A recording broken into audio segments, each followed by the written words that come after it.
आनंद स्वरूप का नमस्कार स्वीकार करें। ये श्रृंखला का 17वां वीडियो है। इस वीडियो में हम ये देखेंगे कि चुड़ैल, डायन ये सब हमें कैसे परेशान करती है और हम उससे कैसे बच सकते हैं। मैं बार बार ये बताता हूँ कि इस श्रृंखला में पहले नंबर के वीडियो से शुरू करके देखें, पर लोग समझते नहीं और उल्टे क्रम में या कोई एक दो वीडियो ही देखते हैं। मैं ऐसा इसलिए कहता हूँ क्योंकि हमारे मन की एक पैटर्न होती है, तो अगर आप उल्टे वीडियो देखते हैं तो आपको समझ में नहीं आएगा और बार बार वही प्रश्न होते रहेंगे। तो कृपा करके पहले नंबर से शुरू करके सभी वीडियो क्रम अनुसार अभ्यास करने हेतु देखें। कृपा करके ये वीडियो को टिकटॉक वीडियो की तरह ना देखें।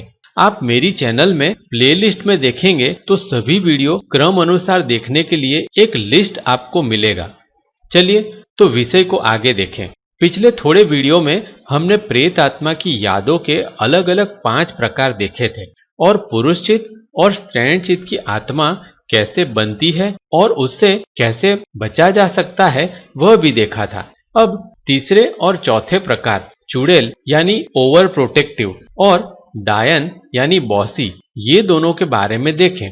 जैसे मैंने बताया है कि ये प्रकार की आत्मा शरीर में ही जन्म लेकर आती है, तो वह हमारे आसपास मित्रों और रिश्तेदारों में ही होती है। अब मैं जो बात करने जा रहा हूँ उसे गलत मत समझ लेना, क्योंकि चुड़ैल डायन की हमारी मान्यता बहुत ही गलत है। तो हम ये समझते हैं कि वह आत्मा बहुत बुरी आत्मा होती है, पर जैसे हमने पिछली वीडियो में देखा कि ये आत्मा इसलिए बदला लेना चाहती है क्योंकि पहले उसके साथ कुछ बहुत ही बुरा हुआ था और वह बुरा करने वाले से बदला लेना चाहती है। तो अगर वह हमें असर करती है तो उसका मतलब ये हुआ कि वह बुरा करने वाले हम हैं, यानी हमने पहले किसी का बहुत बुरा किया था, अब वह हमारे घर में हमारे साथ रहकर हमसे बदला ले रही है, तो उसमें हमारी भी गलती है। तो ये बात को बराबर समझना और आखिर में उससे बचने की जो रीत मैं बताऊंगा उसे बराबर समझना, क्योंकि बहुत लोगों की गलती ये है कि किसी को चुड़ैल डायन मानकर वह लोग उसे मार डालना चाहते हैं। ऐसा आपने सुना ही होगा कि कोई गांव में कोई स्त्री को पत्थर मारकर मार डाला गया क्योंकि वह लोग उसे चुड़ैल या डायन मानते थे। अब हमने पहले उसके साथ बुरा किया था, इसलिए वह चुड़ैल या डायन बनी है और अब उसे मार कर या बदला लेकर हम दूसरी बार गलती कर रहे हैं। इसलिए याद रखना कि चुड़ैल और डायन से बदला लेना नहीं है, पर उससे माफी मांगनी है। और ये भी याद रखें कि चुड़ैल अपने आप को और अपने बच्चे को बचाने की यादें पकड़ कर रखती है, यानी हम उसे ओवर प्रोटेक्टिव कह सकते हैं। और डायन दूसरा कोई बुरा ना करे इसके लिए डराना चाहती है, तो हम उसे बॉसी कह सकते हैं। ये बात मैंने 14 नंबर के वीडियो में विस्तार से बताई है, तो अगर आपने वह वीडियो नहीं देखा तो ये वीडियो को यहाँ ही बंद कर दे और पहले वह वीडियो देख ले, ताकि आपके मन में उल्टा पैटर्न ना बने पर सही समझ आए। तो पहले हम ये देखें कि ओवर प्रोटेक्टिव और बॉसी यादों वाली आत्मा कहाँ शरीर लेती है। मेरे देखे हर 15-20 लोगों के बीच में कम से कम एक चुड़ैल यानी ओवर प्रोटेक्टिव, एक डायन यानी बॉसी, एक बिना चक्र जागृत वाला, कोई एक या 2 चक्र ही जागृत वाला और कोई 5 चक्र जागृत वाला देवदूत, ये सब होते ही है। पर हम चुड़ैल, डायन, देवदूत ऐसे शब्दों को कुछ और ही मानते हैं। जब हम चुड़ैल, डायन, देवदूत ऐसे शब्द सुनते हैं तो हॉलीवुड और बॉलीवुड की फिल्मों की गलत तस्वीर ही हमारे मन में आती है, तो कृपा करके वह तस्वीर को निकाल दें। चुड़ैल, डायन और देवदूत हमारे जैसे शरीर में ही होते हैं, सिर्फ उनकी मानसिक स्थिति अलग होती है। तो वह कौन है ये समझने के लिए पहले कुटुंब व्यवस्था देखें।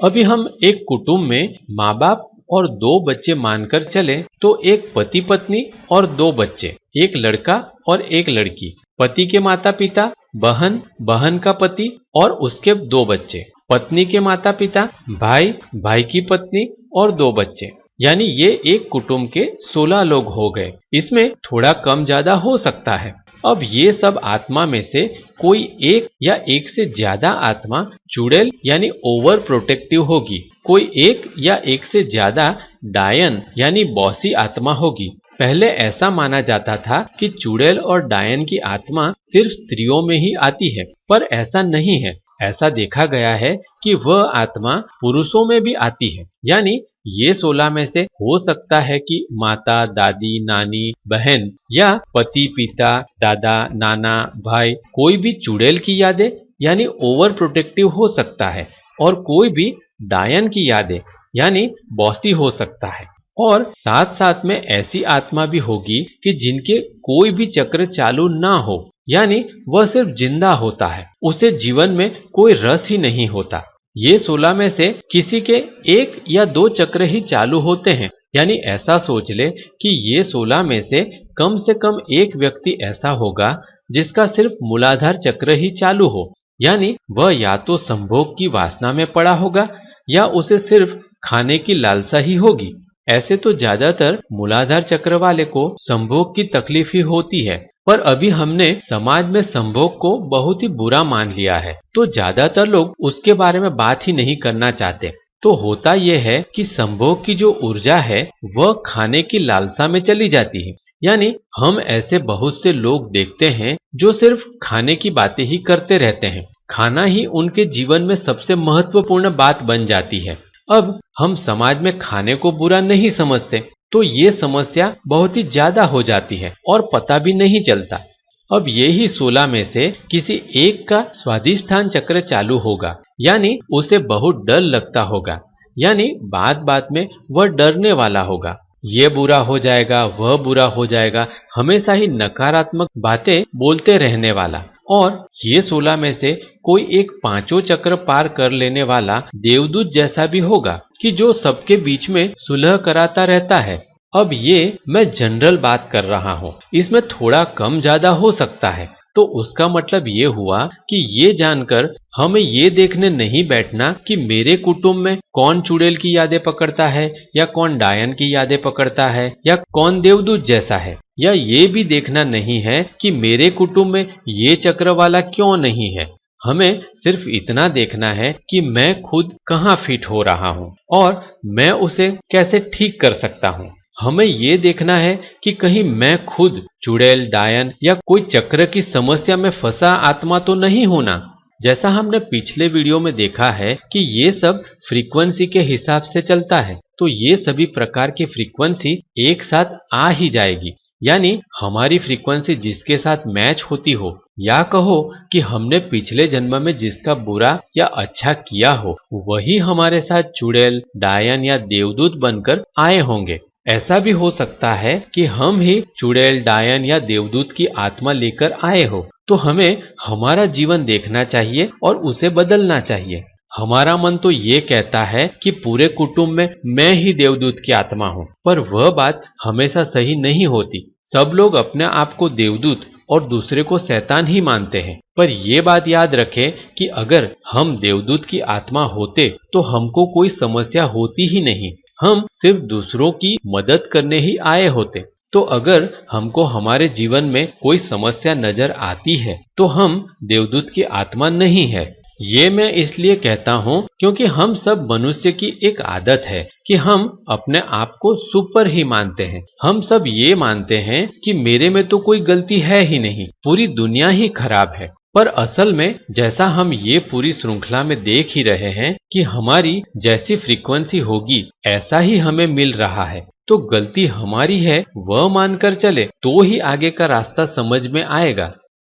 अब हम एक एक के गुण धर्म को देखें और हमें ये देखना है कि मैं कहाँ फिट हो रहा हूँ। दूसरों की गलती देखनी नहीं है, पर हमें अपने आप को देखना है। और जब हम अपनी गलती सुधार लेंगे तो ये सबसे बाहर होकर शांति में आ जाएंगे। बहुत लोग ऐसा प्रश्न भी पूछते हैं कि मुझे घर वालों से या नौकरी पर या आस पड़ोस में कुछ लोगों से समस्या होती है तो क्या करें। तो अब ये बात से आपको पता चलेगा कि दूसरों से जो समस्या हो रही है उसमें आपकी क्या गलती है। आप अपनी गलती सुधार लो तो तुरंत ही ठीक होना शुरू हो जाएगा।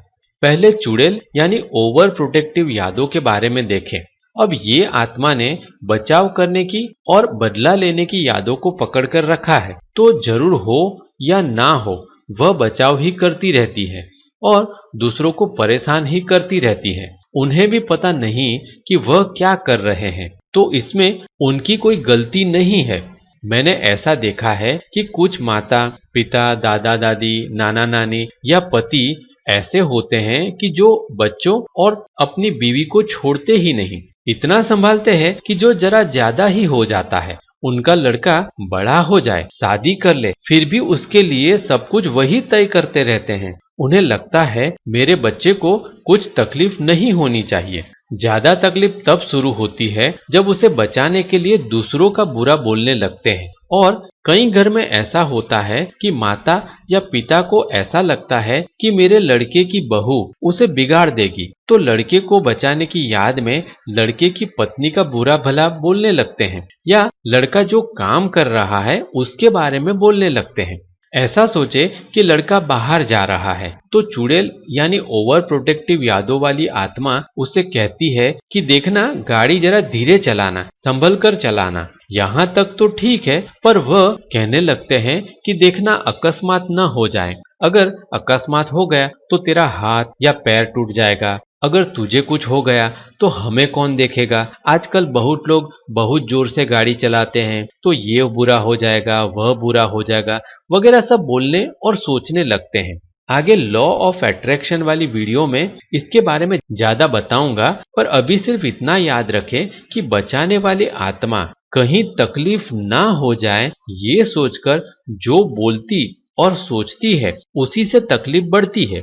तो ऐसी आत्मा अपने बच्चे, पति, पत्नी, बहन किसी को भी बचाने जाकर उसका ही बुरा कर देते हैं। अब जैसा हमने 14 नंबर के वीडियो में देखा था कि ये आत्मा की यादें सिर्फ परेशान करने ही आती है, तो वह कुटुंब में और दूसरी सभी जगह पर लोगों को परेशान करने लगती है।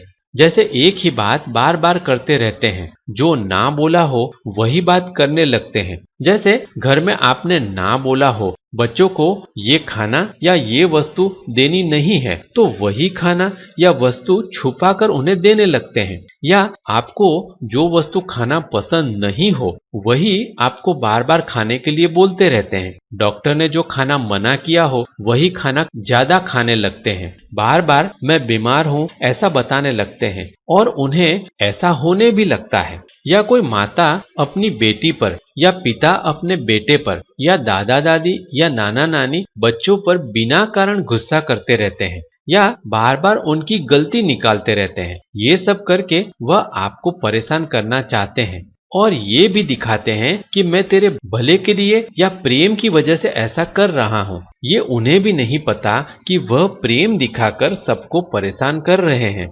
तो अगर आपको ये सुनकर ऐसा लगा हो कि हाँ, मैं ही ऐसे बचाव करने के लिए बोल बोल करने वाला हूँ या मैं जब प्रेम दिखाता हूँ तो सामने वाला गुस्सा करता है, तो समझ ले कि आप पुरानी चुड़ैल की आत्मा लेकर पैदा हुए हैं। अब आपको याद रखना चाहिए कि यहाँ बचाव आप नहीं करते, बचाने वाला परमात्मा है। और अगर आपको ऐसा लगता है कि हाँ, मेरी माता पिता, दादा नानी या कोई भी और इसी तरह से मुझे बचाने के लिए बोल बोल करने वाली या सोचते रहने वाली है या बिना कारण मुझे परेशान करती है, तो आपको ध्यान में उस आत्मा को समझाना चाहिए। क्या करना है वह वीडियो के आखिर में बताता हूँ, पर अभी ये याद रखें कि ऐसे लोगों से लड़ना झगड़ना नहीं है, उन पर गुस्सा भी नहीं करना। पहले उन्हें ध्यान में समझाना है। अगर ना समझे तो उन्हें इग्नोर करें। हम सबको सुधार नहीं सकते, तो उनके साथ बहस ना करें। ऐसे लोग जब भी कुछ करते हैं तो उससे परेशान ना हो जाएं। अपनी शांति बनाए रखें। आप जितने शांत रहेंगे उतना फायदा होगा। ध्यान में क्या करना है वह आखिर में बताता हूँ, पर अभी पहले हम डायन के बारे में देख लें। डायन यानी बॉसी यानी दूसरों को डराने वाली आत्मा। आपने ऐसा भी देखा होगा कि कुटुंब में या नौकरी पर या आस पड़ोस में एक दो व्यक्ति ऐसे होंगे जो अपनी ही चलाते रहते हैं। सब कुछ मेरे मुताबिक ही होना चाहिए ऐसा बताने वाले लोग। ज्यादातर कोई पति, माता, पिता, सास, ससुर या ताऊ ऐसे होते हैं कि उनके आगे घर के किसी की नहीं चलती। ताऊ ने एक बार बोल दिया कि आज ये खाना बनेगा तो फिर वही खाना बनेगा। माता ने एक बार बोल दिया कि आज ऐसा होना चाहिए तो फिर कोई उसके खिलाफ बोल नहीं सकता। ऐसी आत्माएं डायन की यादें लेकर आई हुई आत्मा है। वह अभी भी ऐसा समझ रहे हैं कि मुझे सबको डराना है, कोई बुरा ना करे, इसलिए मुझे उन सबको कंट्रोल करना है। वह खुद भी नहीं समझते कि वो क्या कर रहे हैं। ये सब में उनकी कोई गलती नहीं है। अब अगर आपको ये सुनकर ऐसा लगे कि हाँ मैं ही ऐसा बॉसी हूँ, तो आपको समझना चाहिए कि यहाँ सब कोई अपनी मुक्त इच्छा यानी फ्री विल लेकर पैदा हुआ है, तो वह जो करना चाहता है उसे करने देना चाहिए, भले ही वह बात आपकी समझ में ना आती हो। क्योंकि जब परमात्मा उसे अपनी मर्जी के मुताबिक चलने देता है तो हमें उसे नहीं रोकना चाहिए। और आपको अब किसी को डराने की जरूरत भी नहीं है। आपके साथ जो हुआ था वह बीत गया है, वह यादें आपने गलती से पकड़ कर रखी है। और अगर आपको ऐसा लगे कि हाँ मेरे घर में भी माता पिता सास ससुर दादा ताऊ या कोई भी और ऐसा ही बॉसी है, तो उनसे लड़ने की जरूरत नहीं है, पर उन्हें समझाने की जरूरत है। उन्हें प्रेम से शब्दों से भी समझाया जा सकता है और ध्यान में उनकी आत्मा को भी समझाया जा सकता है। ये कैसे करना है वह मैं वीडियो की आखिर में बताता हूँ। अब ऐसा भी देखा गया है कि एक कुटुंब में कई लोग ऐसे होते हैं कि जिनके एक दो चक्र ही चालू हो तो उन्हें उसकी समस्या होती है। आमतौर पर ऐसा होता है कि पिता और पुत्र और माता और पुत्री हमेशा ही एक दूसरे के विरोध में ही होती है। उसका कारण ये है कि ये सब कुछ फ्रीक्वेंसी के हिसाब से होता है। और जैसा हम पहले गियर के उदाहरण में देख चुके हैं कि एक दूसरे में मैच होने वाली फ्रीक्वेंसी ही एक साथ आ सकती है, तो ये प्रकृति का नियम है कि ऐसे सब लोग एक साथ आएंगे। अब हमें इसमें ये देखना है कि हमारी गलती क्या है। अगर हम हमारी गलती ठीक कर ले तो हमारे लिए संसार बंद हो जाएगा। उसे गियर के उदाहरण से समझे तो ऐसा सोचे कि आपके दांते जैसे है वैसे दांते वाला दूसरा आपके साथ फिट हो सकता है। अब अगर हम हमारे दांते सीधे कर ले यानी बिना दांते वाले सीधे गोल हो जाएं, तो एक गोल में कुछ फिट नहीं होता। इसलिए सभी धार्मिक स्थानों को भी गोल बनाया जाता है, हमें ये याद दिलाने के लिए कि हमें हमारी मान्यता इच्छा और भावनाओं के दांते निकालकर गोल बन जाना है। जब हम बिना दांते के हो जाएंगे तो कोई दूसरा हम में फिट नहीं हो सकेगा और हम सभी तकलीफों से बच जाएंगे। तो अब आपको पता चल गया होगा कि चुड़ैल और डायन कौन है। अब ये आत्मा ने तो अपनी यादें बहुत जोर से पकड़कर रखी होती है, तो वह तो शायद ही समझे। यानी अगर ये वीडियो सुनते हुए आपको ऐसा लगेगा कि हाँ मैं ही ऐसी ओवर प्रोटेक्टिव और बॉसी आत्मा हूँ, तो शायद ही आप मेरी बात सुनेंगे। हो सकता है कि आप वीडियो को डिसलाइक करके कुछ नेगेटिव कमेंट या गाली गलौज वाली कमेंट करके चले जाओ। अगर आप समझते हो कि हाँ मुझे बदलने की जरूरत है तो बहुत अच्छा है, पर ज्यादातर ऐसी आत्मा आसानी से समझती नहीं है तो उसे हम छोड़ ही दे। पर ये देखें कि अगर हमारे घर में ऐसी ओवर प्रोटेक्टिव और बॉसी आत्मा है तो उससे हम अपने आप को कैसे बचा सकते हैं। अब ये विषय थोड़ा कॉम्प्लिकेटेड यानी पेचीदा है। ये ही सब परिस्थिति में सामने वाले की गलती ना होकर हमारे चक्रों की समस्या भी हो सकती है। यहाँ मैं जो भी बता रहा हूँ वह एक आयाम है, पर दूसरे आयाम भी हो सकते हैं। जैसे अगर आपको चक्र की समस्या हो तो भी आप ऐसी परिस्थिति लेकर पैदा होते हैं। उदाहरण के तौर पर बहुत लोग ऐसे हैं कि जो अपने पैरों पर खड़ा होना चाहते ही नहीं। कई बार ऐसा होता है कि कोई लड़का शादी करके 2 बच्चों का बाप बन जाता है, पर फिर भी घर में सब कुछ माता पिता ही चलाते रहते हैं और लड़का अपने हक के लिए अपने माता पिता से बात ही नहीं कर सकता, तो उसके घर में भी झगड़े होते रहते हैं। अब उसमें लड़के को अपने लिए आवाज उठाना सीखना चाहिए। अगर आप सही हो तो आपको आपके बीवी बच्चों को संभालना भी आना चाहिए। तो ये पृथ्वी पर जो भी समस्या है उसमें कई आयाम है। यहाँ मैं सिर्फ एक आयाम की बात कर रहा हूँ, ये बात याद रखना। तो अभी यहाँ सभी आयाम की चर्चा मैं नहीं कर रहा हूँ। दूसरे आयाम की चर्चा हम बाद में सोल पार्ट वाले वीडियो में भी देखेंगे। तो अभी ये मानकर चलते हैं कि यहाँ चुड़ैल और डायन की यादें पकड़ने वालों की समस्या है। अब ऐसी समस्या में दोनों व्यक्ति एक दूसरे की गलती दिखाते हैं पर खुद की गलती नहीं देखते।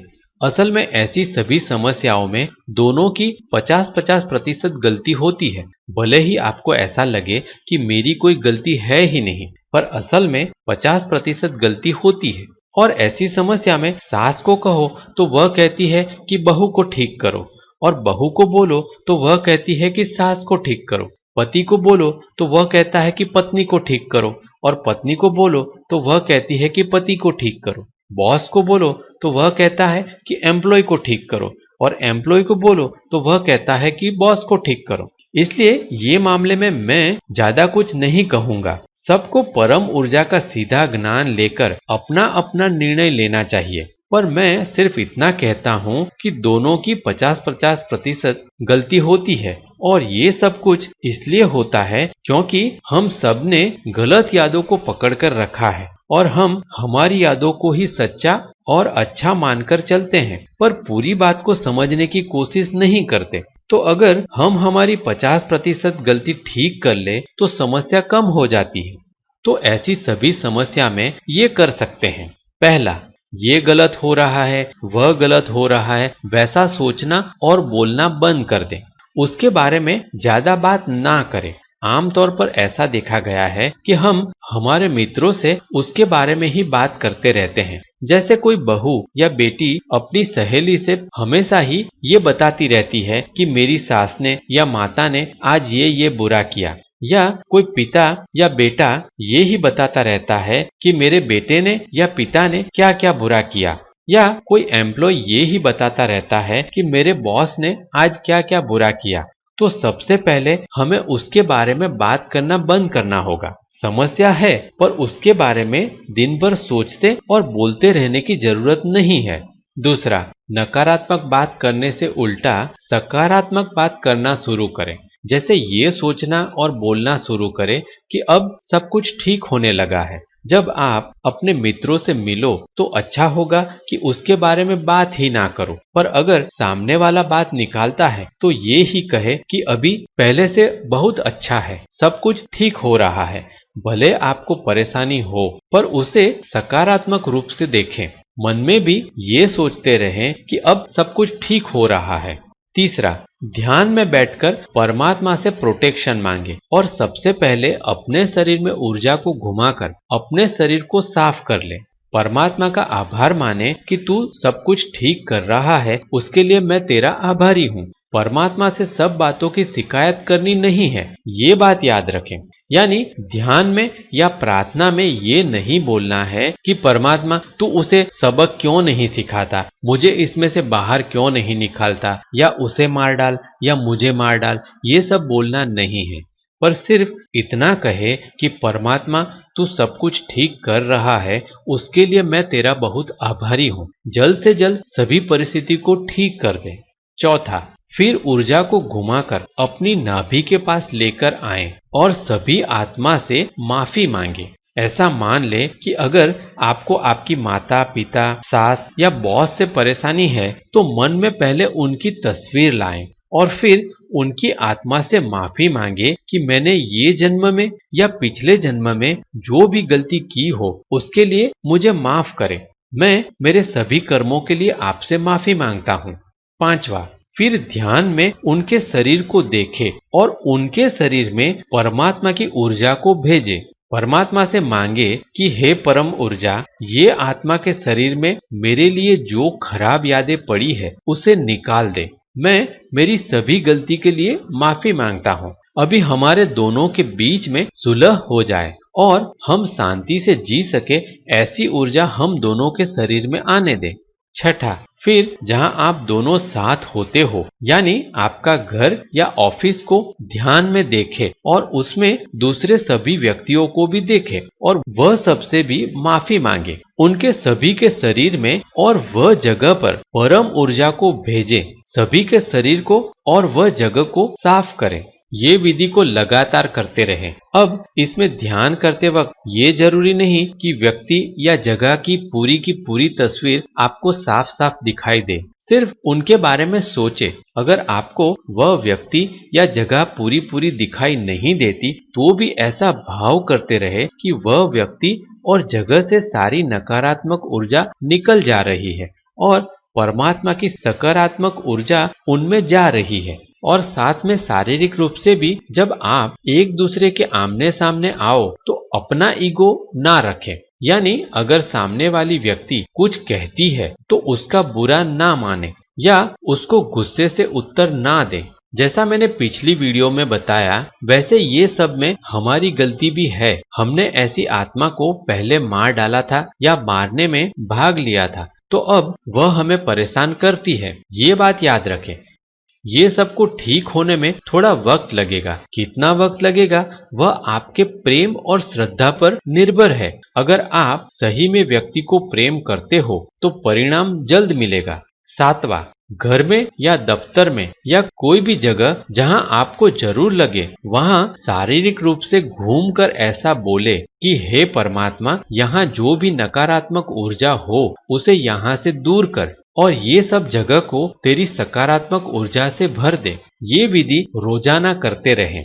8वां, ध्यान में थोड़े महीने तक ये विधि करने के बाद याद रखें कि 2-3 दिन में ये ठीक होने वाला नहीं। यानी कुछ महीने तक ये विधि करने के बाद और शारीरिक रूप से भी उस जगह घूमकर बोलने के बाद कोई तकलीफ रहती है तो आमने सामने शांति से सुलह करने की कोशिश करें। बहुत संभावना तो ये है कि आपको बात करने की जरूरत ही ना पड़े और बात अपने आप ही ठीक हो जाए।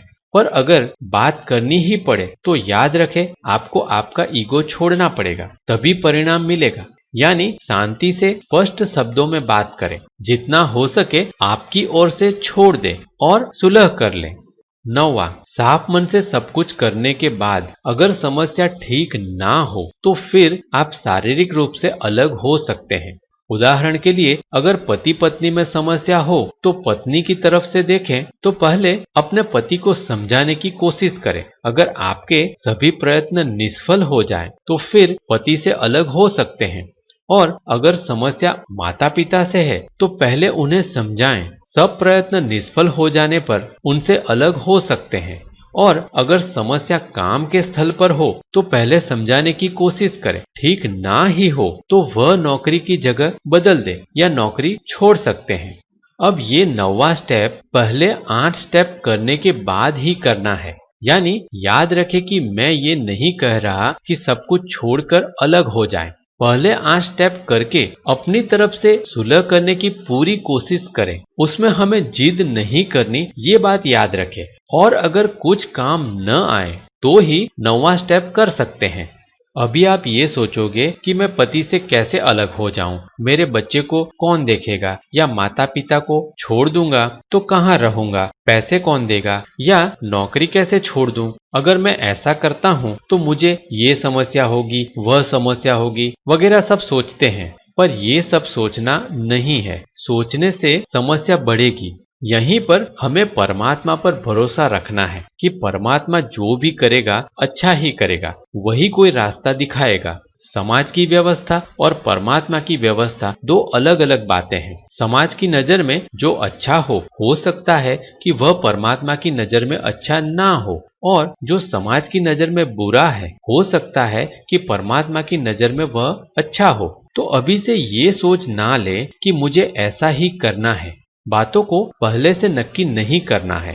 पहले ध्यान में सब ठीक करना है, फिर परमात्मा उसमें रास्ता बताएगा। अगर परमात्मा का रास्ता और समाज का रास्ता आमने सामने आ जाएं, तो परमात्मा का रास्ता ही लेना चाहिए, चाहे वह हमारी बुद्धि में फिट ना बैठता हो और हमें लगता हो कि इसमें तो तकलीफ होगी। तो ये सब में आपको जो तकलीफ हो उसे भुगत ले और दूसरों को जो तकलीफ हो उसे भी होने दे। ऐसा समझ ले कि ये ही परमात्मा की इच्छा है, क्योंकि अगर परमात्मा ने वह रास्ता बताया है तो वही हमारे लिए सही होगा। शायद थोड़ी तकलीफों के बाद आगे अच्छा भविष्य हो सकता है। तो ये सब में निर्णय आपको ही लेना पड़ेगा। अगर आप परमात्मा पर भरोसा रखकर ध्यान करके सच्चे मन से पहले 8 स्टेप करते हैं और फिर निर्णय लेते हैं तो वह सही ही होगा। आशा है कि ये बात आपको समझ में आ गई होगी। अब ये सबसे खतरनाक आत्मा का प्रकार यानी प्रेत आत्मा के सोल पार्ट से कैसे बचा जा सकता है वह आने वाले वीडियो में देखेंगे। ये वीडियो देखने के लिए आपका बहुत बहुत आभार। ये वीडियो आपको पसंद आया हो तो लाइक, शेयर और सब्सक्राइब जरूर करें। धन्यवाद।